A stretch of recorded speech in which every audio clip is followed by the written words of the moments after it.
27 फरवरी सुबह तकरीबन 10 बजे।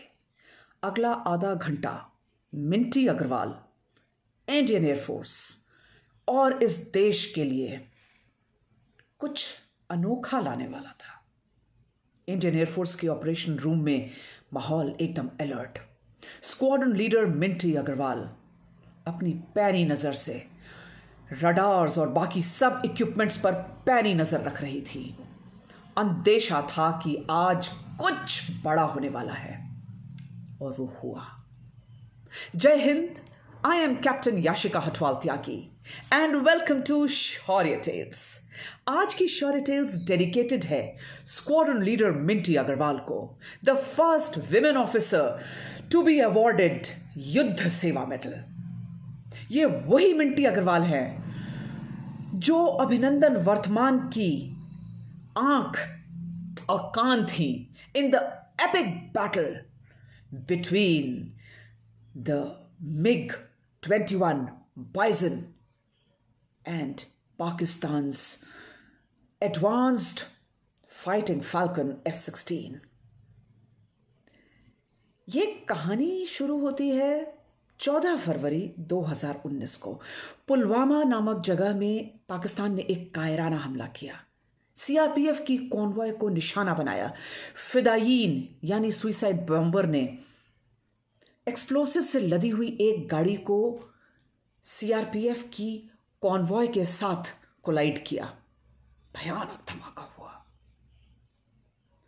और जब धुएं का गुबार छंटा तो हर ओर चीख पुकार और क्षत विक्षत शरीर थे। We lost 40 brave soldiers of CRPF that day. Pakistan को लगता था कि हिंदुस्तान रिएक्ट नहीं करेगा, शायद हम कुछ शोर मचाएंगे, शायद हम सिर्फ कुछ इंटरनेशनल प्लेटफॉर्म्स पे आवाज़ रेज करेंगे, लेकिन कॉन्क्रीट कुछ नहीं करेंगे। लेकिन ये नया भारत है, और फिर पाकिस्तान को इस तरह के रिटेलिएशन की ना तो उम्मीद थी और ना तैयारी।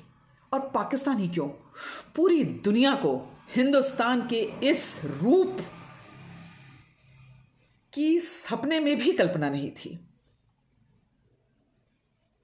We got ready to give a befitting reply to Pakistan. Indian navy, Indian army और इंडियन एयरफोर्स तीनों अलर्ट थी। इंडियन आर्मी ने एक ऑपरेशन चलाया जिसे कहते हैं ऑपरेशन जाफरान, और उन्होंने देश के पूरे बॉर्डर एरिया पर तैनाती करी और मुस्तैदी से पाकिस्तान के रिटेलिएशन की तैयारी करी। इंडियन नेवी ने अरेबियन सी में मजबूती से अपने बेड़े खड़े किए। इंडियन एयरफोर्स की कॉम्बैट पेट्रोल्स बराबर हमारे एयर स्पेस की रक्षा कर रही थी, और इस तैयारी के साथ हमने अपना हमला लॉन्च किया। द डे वॉज 26 फरवरी 2019। पुलवामा के 2 हफ्ते भी नहीं बीते, यानी 12 दिन के अंदर ही हमने एक ऐसे रिटेलिएशन को अंजाम दिया which has gone down in history as a text book case of how we have to enter the enemy space and destroy the targets.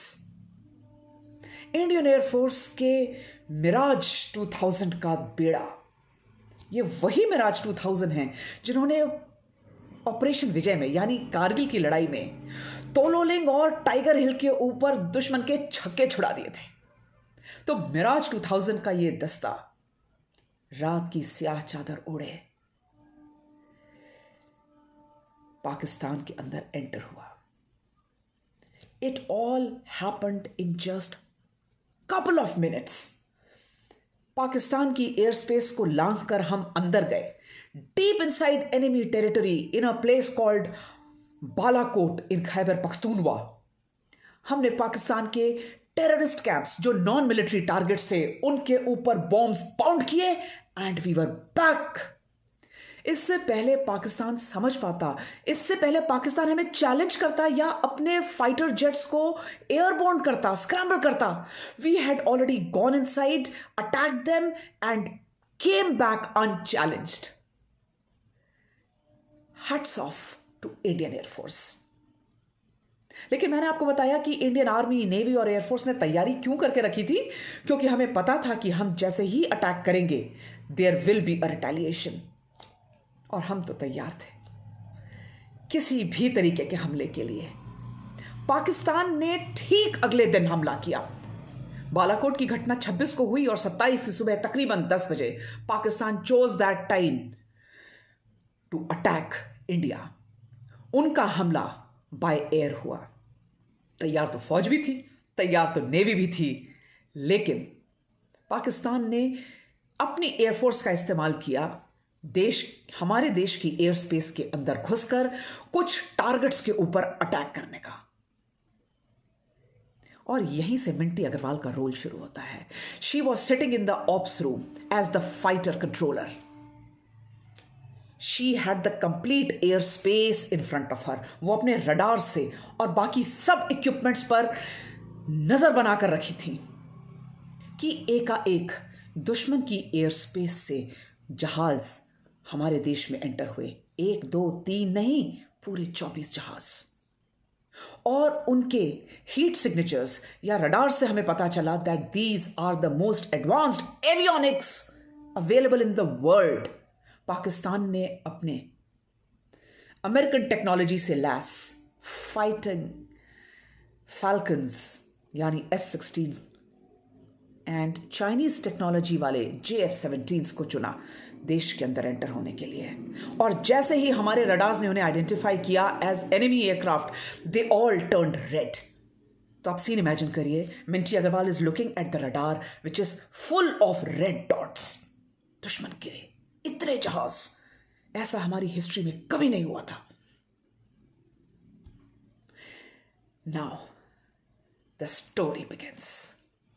Minty Agarwal और उनकी बाकी टीम अपनी पूरी ट्रेनिंग के साथ काम कर रही थी, पूरी तैयारी के साथ काम कर रही थी. इन अ मैटर ऑफ मिनट्स उन्होंने हॉटलाइन पर जैसे ही फाइटर जेट्स को स्क्रैम्बल करने के लिए इंस्ट्रक्शन दिया, मिनट्स, 1-2 मिनट्स की बात है कि हमारे जहाज एयरपोर्ट थे. And then the chase began. Minty Agarwal के सामने जो रडार में उन्हें पूरा एयर स्पेस दिखाई दे रहा था, कहां से दुश्मन के जहाज आ रहे हैं, कौन से एल्टीट्यूड पे हैं, किस डायरेक्शन से आ रहे हैं, और वो ये सारी इंफॉर्मेशन अपने फाइटर जेट्स को प्रोवाइड कर रही थी, जो अपने मनूवर्स को उस इंफॉर्मेशन के मुताबिक ढाल रहे थे. दुश्मन इससे पहले उनके पास आता, मिंटी अग्रवाल और उनकी टीम अपने फाइटर जेट्स को बता रही थी. एक एक करके पाकिस्तान के सारे मंसूबे पानी में गए. They could not reach the place from where they would attack the targets. जान की बाजी लगाते हुए दोनों देशों के फाइटर पायलट्स अपने अपने देश के लिए जान की बाजी लगा रहे थे. देखना यह था कि किस में जज्बा ज्यादा है, किस में जुनून ज्यादा है. और इस लड़ाई में यकीनन इंडियन एयरफोर्स के फाइटर पायलट्स बाजी मार के ले गए. खदेड़ते हुए उन्होंने F-16 और JF-17 के जहाज़ों को देश के एयर स्पेस से बाहर निकाला. And this was the time when Minty Agarwal noticed on the screen that Abhinandan Vartman's MiG-21 has locked on the F-16 of Pakistan, rarest of the rare. ऐसा कभी नहीं हुआ, दुनिया की हिस्ट्री में कभी नहीं हुआ कि एक MiG-21 अपग्रेडेड बाइजन, जो एक पुरानी टेक्नोलॉजी का जहाज है, उसने एडवांस्ड से भी एडवांस्ड एवियोनिक्स से लैस जहाज को लॉक कर लिया हो. मिंटी अग्रवाल ने जोश और होश दोनों बराबर रखते हुए she gave the weapon solution to Abhinandan Vartman. They chose R-73 missile. Abhinandan Vartman aimed it and released the missile. Minty Agarwal was all the time thinking, shoot, Abhinandan, shoot! And she just had one thought in her mind for Pakistanis, कि तुम आए तो हो अपनी मर्जी से, जाओगे हमारी मर्जी से, और जाओगे भी या नहीं ये भी हम डिसाइड करेंगे।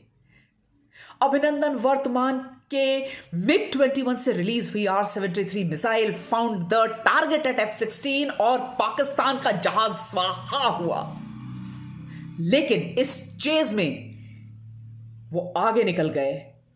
After that he entered into the Pakistani air space from where a missile hit the MiG-21 और अभिनंदन वर्तमान को इजेक्ट होकर नीचे आना पड़ा।